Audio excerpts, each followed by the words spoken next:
Morning, everybody, and welcome to another edition of 15 Minutes of Flame. I'm Robert Phoenix, getting a bit of a late start here today, just trying to put some finishing touches and details to the show. Thank you for joining in, and thank you, everybody from the Facebook community who responded like lightning to my request to get some more follows over here on Spreaker so that I can submit the show to iHeartRadio and hopefully pick up a few more people along the way and sort of organically build this after doing it for, like 10 years now? You know, when I was over on Blog Talk, it was pretty successful. There were some days where I had some pretty significant listens, and I'd have about 40 people in the chat room. That's the one thing I miss about Blog Talk was we had a community over there. It was a lot of fun, and it was certainly kind of a different era and a different phase, and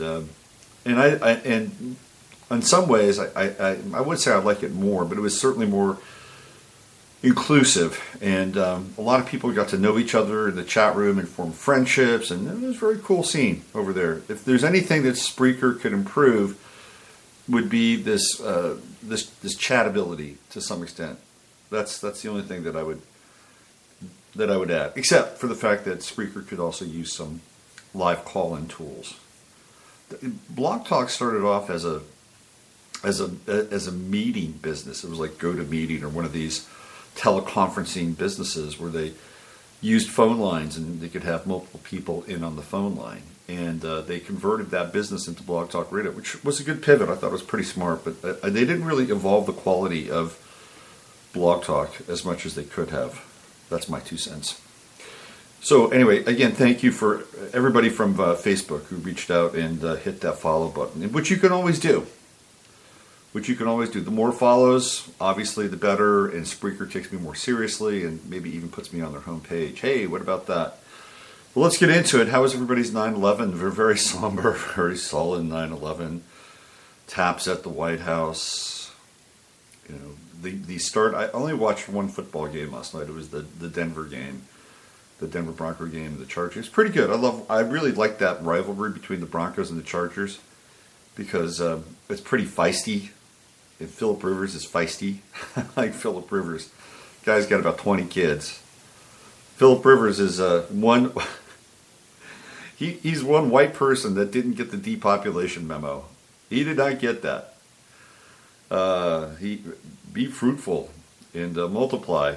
He's taken that to heart, and he's actually a really fun player to watch. Anyway, but before the game, boy, was it so somber. Ooh, man, it was real somber.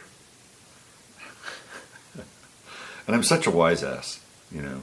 I was at a bar and a restaurant. I just don't go to bars all the time. They're restaurant bars, you know. There's food there. It's not a barfly atmosphere, generally speaking. Okay, so we're at this bar restaurant. I'm hanging out with my buddy Ethan, who's produced the videos on my choreographed videos for me on a lot of the stuff that is over on the YouTube page on the astrological side of things. So we're hanging out, and you could pretty much hear kind of a pin drop in the restaurant. Although I had a table next to me, there was quite a few people, and I had to make this wise ass comment because they've been kneeling. Players have been kneeling during the national anthem. Before sporting events. And I'm thinking, all right. And this is what I said. I said, let's see a player take a knee on this one. Right? I mean, if you're taking a knee and you're protesting during the national anthem, which is honoring 9/11, you're setting yourself up for even more controversy. So I said that kind of aloud. And then they had this beautiful eagle that was flying through Sport Authority Stadium in Denver. It was one of those truly American moments that you couldn't really script in some ways, and not necessarily in a great way. It was kind of over the top, you know. And then the guy at the table next to me says, "Didn't an eagle attack Trump?" I'm telling you, the tension out there, you can cut it with a knife. Speaking of tension, boy, Did anybody catch the Infowars show yesterday with Alex Jones? Everybody watch that? I watched the first 20 minutes and then I dropped off. I had to do other things, and I touch base with Jones and see what he's doing. He lives in my city. And I wouldn't say he's a competitor because there's no way. Right?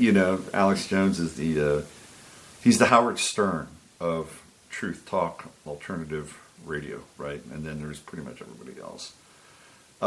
So I was watching and listening. I got off, and then I had a listener comment on his interaction with Steve Pieczenik.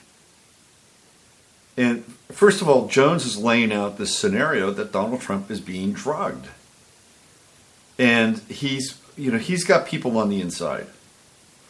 And it's through Mike Cernovich. That's my sense. Alex's sources are Cernovich and Roger Stone, and I believe Cernovich's sources are Donald Trump's sons. That's what I think. And maybe one or two people inside the White House. That's my sense. So Jones is ranting and raving about the fact that Trump is being drugged, because at night he's slurring his speech. This is what he's saying. This is a really interesting scenario, because Alex Jones has a pretty powerful reach. And he's basically telling people that the President of the United States is being drugged. I mean, it's a pretty intense and kind of serious piece of information. I wouldn't call it an allegation, but you know what I mean? It's pretty serious. And he's telling millions and millions of people this is happening. Meanwhile, he's also going hard after McMaster, Henry McMaster, the guy who seems to be running the White House. And he's talking about how McMaster is drunk all the time. And he's not the only person that said this. Axios, which is a pretty potent progressive website that has popped up, is a part of the David Brock empire. I'm not sure, but it's popped up and basically went after McMaster, saying he's a lush. And there are reports of him at restaurants. This is what Alex Jones is saying. At restaurants where he's talking shit about Trump to the waiters and drinking $300 bottles of Chardonnay. I mean, I don't think it's that far out of the question, because you don't know what these people live with. Or we don't know the secrets that they live with.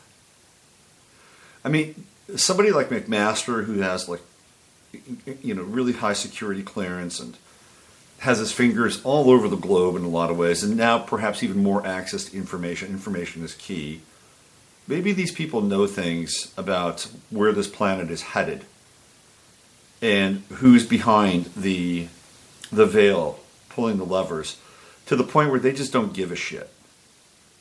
And I think that might actually be the case. So if that is the case, then we're in a pretty precarious state in a lot of ways. So Alex Jones is ripping on McMaster, and he's ripping on the generals, and basically saying that they're gonna take Trump out.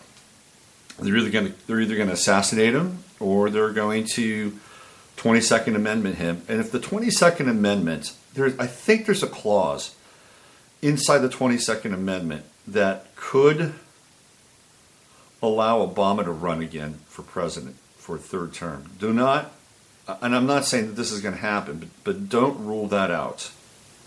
That they could actually alter the Constitution enough under a crisis situation, or if Trump is removed, that there's a possibility that Obama could third term it, or maybe even somebody who's not a national, like Arnold Schwarzenegger, could become president of the United States. That's possible too. I'm not saying it's going to happen, but it's possible. Even with Schwarzenegger's dirt in the closet. He's got a lot of dirt too, but he's the best person to have as president, because if you're compromised, they'll just run you right up the flagpole, won't they? Okay, so I'm setting the stage here for Alex Jones's conversation with Steve Pieczenik. I wish I could play some of it. Alex Jones's conversation with Steve Pieczenik. Now, that started about a week ago. And Alex was trumpeting Trump's plan in Afghanistan. Basically saying, here's what's going on. It looks like it's going to be an increase, but really it's a decrease.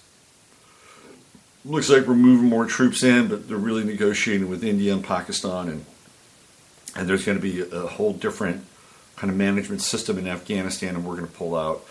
And he went on for about 5 minutes unwinding this Trump strategy, and then Steve Pieczenik said, Alex, you're completely wrong. So then Pieczenik gets into the generals, and he lays into them. Pieczenik lays into McMaster. He lays into Mattis. Left Kelly alone a little bit. He lays into these guys. And it's like, wow. I mean, he's basically saying that, there's a coup going on, and these generals are out of control. And so Alex sat there and listened and made a lot of sense. Well, he calls in yesterday. And apparently Pieczenik is down in Florida, and he's dealing with the hurricane. And he's at a neighbor's house. And Alex starts talking to him, and Pieczenik just lays into him. And says, aren't you going to ask me how I'm doing? Okay, this is the get off my lawn version of Steve Pieczenik, right? He's crotchety old man. Did you even ask me how I'm doing? I'm down here in the hurricane. I'm here in Florida at a neighbor's house, and it is not this storm has not been whipped up by the globalists. So he's totally going after him right at the jump. Right at the jump. So, and it doesn't end there. It does not end there, because Jones kept him on for 3 segments too, which I was really surprised.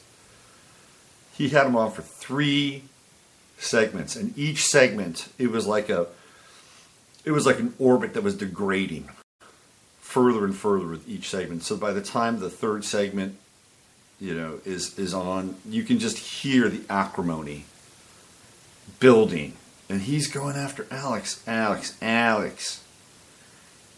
don't build yourself up. Okay? We all know you're smart, Alex, but you don't know anything now. You don't know anything about this, Alex. I'm telling you. He ripped him a new asshole. And this is an interesting kind of piece in some ways, because Steve Pieczenik, that guy can change his spots in a moment. In a moment. 1 week, he's ripping the generals, and the next week he's talking about defending the Republic. I mean, who is this guy? If I were Alex Jones, I would never have him on again. And not because he was an asshole. Because, I've seen Alex Jones on with assholes, and he's handled them, and Alex Jones is an asshole. He's even said so as much. But because you don't know where this guy's coming from. 1 week he's over here, and the next week he's doing his little deep state Macarena, and he's over here. He's somebody else. He's not to be trusted. He's a very, very smart guy. He is not to be trusted. And I wouldn't have him back on. And that's not because I have any sympathy for Alex Jones. But that was a very telling, very, very telling exchange between the two of them. So let's ponder this a little bit more. Is Trump being drugged? Well, there's perhaps another possibility, and a possibility that comes out of the realm of science fiction. I don't know if you've been following the travails or the travels of Trump, but he's spent a great deal of time at Camp David recently. Anytime you hear Camp David, the bell should go off. Why is Camp David a potentially suspicious place? I'll tell you why. In the strange and dark and controversial science and application of cloning, Camp David has long been considered the one of the areas for cloning central. that when a president goes to Camp David, let's just say they're getting an upgrade, okay? That there's a facility there where they actually will replace presidents. And guess what? Trump has been going to Camp David quite a bit lately. Quite a bit. And, we've talked about the history of cloning inside the government, inside the presidential corridors of power, God, since I've been doing radio, which has been 10 years. And I remember, and the story, I'll tell the story again. First of all, Reagan was shot. Let's go back to Reagan. It is my belief, put that in air quotes, my belief that Reagan was killed. And what came back, or who came back, was not the original Reagan. That was a clone. That's just my 2 cents. Okay? And that's what you got from me. That guy was a clone. He came back, and basically George Bush was running the White House from that point forward. Because if you look at pre-assassination attempt Reagan, and that was a big deal back then. I mean, this is the president getting shot, and Jim Brady getting, 5 bullets to the head, and they cloned his butt and just paraded him around for any time they needed some gun control witnessing. But you think about it, the president got shot. Reagan got shot. He was out of commission. And then he came back. And there is clearly a difference between post-assassination and pre-assassination Reagan. There's a difference between the two. Pre-assassination Reagan is the great communicator. He's sharp, very smart, incredibly smart. He's an Aquarius. That's kind of, that was his stock and trade. And then the guy who comes back is not, he doesn't have the same kind of oomph. You know what I mean? I mean, clearly it goes well. They somehow managed to do this deal with the Soviet Union and pretend to collapse them, because I think that's really what happened. It was just a pretend collapse, and they couldn't hold it up financially any longer, and there was so much money that they could go in and plunder and restart this thing in a very different kind of way. Anyway, so Reagan. Let's start with Reagan. We could even go back further than Reagan. We could go to Jimmy Carter. You go back into the whole, the debate around clones versus robotoids, and Carter being a clone. And this is the first time I'd ever heard of Carter being a clone. And clearly, I mean, there was, you look at him and he does not look the same as he goes in, and when he comes out, it's a different guy. Even his mother, Lillian, said she didn't recognize him. So we have the Carter clone, Carter robotoid thing going on in the 70s. Who knows with Gerald Ford? And then we have Reagan. And of course, Reagan being potentially replaced during that time after the shooting. And then we have George Bush. And this is when I met George Green in Washington State, and he was laying out the whole clone thing in person with a group of about 40 people, 50 people listening to him in Olympia. It was the first time I met George Green. It was around 1991. And that was when, of course, the whole Gulf War thing was going on, and 1,000 Points of Light, and George Bush rising to the occasion in the mantle of power, and unleashing the New World Order upon the world, and becoming so amazingly expansive. George Bush, during the run-up and the activation of Gulf War I, was probably the most expansive and powerful person I've ever seen in public during that time. That was it. He was living the mission. And then all of a sudden I saw him walking down a plane in Riyadh or someplace like that. And I'm like, who is this guy? He had his hand out, like he was going to shake somebody's hand all the way at the top of the gangplank when you're walking out of the plane. He had his hand out, and he's kind of stumbling down the gangplank with his hand. And I'm like, who does that? You don't do that. You walk down the gangplank, you get out, you stick your hand out and shake. And I looked at him, the guy looked like he was a zombie. I'm like, something is wrong with this dude. This is not the same guy. And that subsequently, I was in that little seminar with George Green, and Green laid it all out. And I asked him about Bush. He says Bush was replaced 6 weeks ago, and that was or 2 months ago or whatever. And that was right around the same time I saw this difference. I'm like, wow, this is getting deep. The rabbit hole's getting really deep. And then subsequently, there is that scene in Japan where Bush is having dinner, and he just goes face down into his plate of food in Japan. I mean, that's when the clone expired. It was like they should have changed the batteries before he went to Japan. He just collapsed, face right in his food. Boom. And then subsequently, more versions, more models, more. So now we go to Clinton. After Bush, is Clinton a clone? Well, quite possibly. Quite possibly. I don't know if you've seen some of those videos of him, like the video where he's getting made up before he's going on the air. Have you seen that video? It's scary. Looks like he's a robot, just turned off. There's nobody there. Really weird. Really weird. So then that brings us to George W. Bush. And again, Alex Jones was talking about last night how, before the election, Bush was sharp, he was articulate, he said he knew Bush. His daughters went to school with Alex Jones's sister, the Korean gal. And so he's got this connection with Bush, right? And so he's got it before and after. And he says, and after, he couldn't finish his own sentences, he was a bumbling, stumbling fool. Was that really the drugs, or was perhaps George Bush also replaced? Was he also cloned?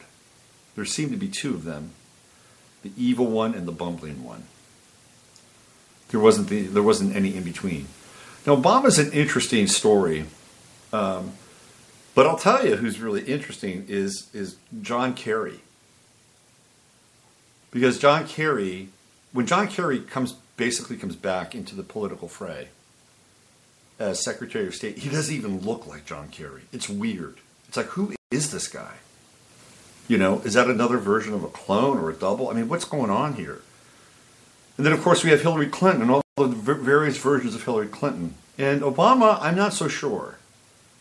But he's got the tributaries of scars on his head that who knows what that's about. If you look at pictures of Obama, you'll see that it looks like, beneath that closely cropped hair, it looks like the surface of Mars with all those canals, right? That's what it looks like.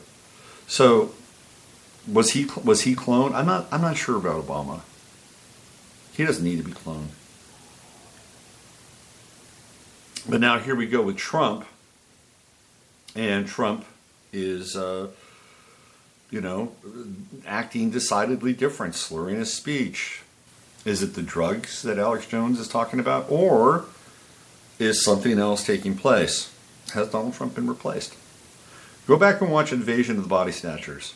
It is one of the most compelling, scary films of our time. It's theoretically an analog for communism, that there's one under every bed, like a pod under every bed. And it's also a metaphor for a lot of other things, like how people at some point in their time give up and are replaced by a spirit that's conforming, a spirit of conformity. But it's a deadly spirit of conformity, because if you don't conform to the pod, guess what? You will be eliminated. Yep. And then you'll be assimilated. So perhaps Invasion of the Body Snatchers is another version of Hidden in Plain Sight. Perhaps that's what we're dealing with. And so it's one of those films that gets remade all the time too. I think there's been like 4 versions of Invasions of the Body Snatchers. There is the Philip Kaufman version, there's the Abel Ferrara version, and there's another one that's not called the Invasion of the Body Snatchers, called The Invaders, which is, I think, stars Nicole Kidman. So there's 4 versions. Every generation, Invasion of the Body Snatchers gets remade. Isn't that interesting? Okay. So, what are we dealing with here? This is really the big question. And who are we dealing with, and what's behind it all? Keep your eye on Trump, and keep your eye on the Camp David visits. We're in some very unusual territory, folks. It's very unusual.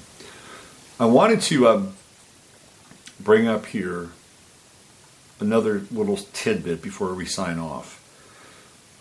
And this is a story that theoretically has gone down the rabbit hole. And this is the Debbie Wasserman story. And I'm just going to read this. This is from truepundit.com. And the headline is, Congressman drops bomb on a WAN probe. Wife working immunity deal to tell disturbing story to American people. Okay, so Imran Awan's wife, her name is Hina Alvi. Okay, let me read this to you. It says, Congressman Trent Franks believes Imran Awan and Hina Alvi are negotiating immunity deals that will allow the couple to soon reveal profound and disturbing revelations of a much larger story, and warned people should fasten their seatbelts. I don't want to talk out of school here, Franks told Lou Dobbs on Fox. I think there is a good chance she, Alvi, is going to reach some type of immunity to tell a larger story here that is going to be pretty disturbing to the American people. Franks is the first congressman to echo reporting by True Pundit last week, which revealed the married couple were working on a plea deal with federal prosecutors, and then subsequently reported the couple was entwined in legal negotiations with the Justice Department for immunity packages. The two could testify or cooperate with the FBI by providing evidence against sitting members of Congress, FBI sources said, in exchange for no jail time for a pending 4-count indictment, which is poised to likely grow. True Pundit was the first news organization to report on Friday the legal teams for Imran Awan and Hina Alvi are close to finalizing immunity deals with the Justice Department that could spare them jail time in exchange for testimony against sitting members of Congress, federal law enforcement sources said.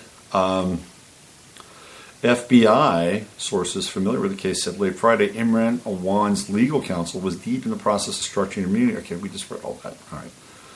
True Pundit reported on Thursday the couple was working on a plea deal to avoid prison time, but federal sources said those talks have been progressed into a likely immunity deal for the duo. So this is what's going on. We've got Imran Awan and his wife Hina Alvi. She'd fled to Pakistan in March, despite the FBI intercepting her at Dulles Airport. So she's in Pakistan. I think they can extradite her. And then Awan tried to do the same in July, but he was arrested. And Alvi is expected to return to the United States in late September if she makes it. According to recently filed court records memorializing part of the new deal, the couple now seeks a guarantee of no prison time. This is going to be very interesting to see what happens, because this could... this is a funny comment. With Jeff Sessions at the wheel, what could go wrong? Nothing. Nothing could go wrong, because he won't do a thing about it. Congressman Franks just transgressed Trump's zoo rule 1. Never tell your enemies what you will do, simply do it. This is true. You don't really go out and talk about it.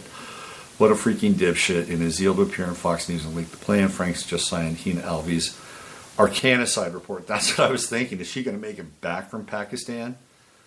It says, let's see, what do we have here in the comments? The comments are always great. Most times the comments are better than the actual piece itself. I'm just going to leave it there. You can go to truepundit.com and look that up. Congressman drops bomb on WAN probe. So if this continues to go forward, then we'll be dealing with kind of an interesting wrinkle in things, and see how far and deep and wide this goes. I mean, it could be very, very powerful tonic, so to speak, but I wouldn't get our hopes up too much, because of course we know that there's virtually no oversight. Nobody does any time for anything. That's the story. That is the modern story, and it's one of those stories that is pretty much intentional. It's pretty much intentional to get us all riled up. Those damn elites, the oligarchs, the 1%. That's what happens. All right, so there you go. There's a little bit of information for you to start your day. The broiling conflict over on Infowars, the absolute mind-boggling pivot of Dr. Steve Pieczenik, the disturbing news coming out of Alex Jones that Trump is being sedated, slowly sedated, and then I'm throwing in the way out there left field alternate theory that Trump has been cloned, and this has been a process. It's been going on for a long time. And then, of course, we have the latest in the Imran Awan and Debbie Wasserman Schultz escapades. That'd be great if just one of these things just popped wide open. Wouldn't that be just so awesome? Wouldn't it be great to see Debbie Wasserman Schultz in an orange pantsuit with cuffs behind her back, hand behind her back, and cuffs, going into a federal pen for about 3 or 4 years? Wouldn't that be great? I mean, on some level, that would be kind of the Schadenfreude that everybody's sort of looking for, because she's one of the most unlikable people that's crossed our path in the last few years as we've dissected this stuff. She's just not like. There's nothing likable about that woman. Anyway, all right, let's end it right there, and have a great day. You know, there's a lot to live for. You know, what I do is I filter this stuff for you. I give it to you, and I try to inject a little bit of humor and a little bit of irony, and you know, I process it and I put it back out there. I'm the transducer. This is what I do.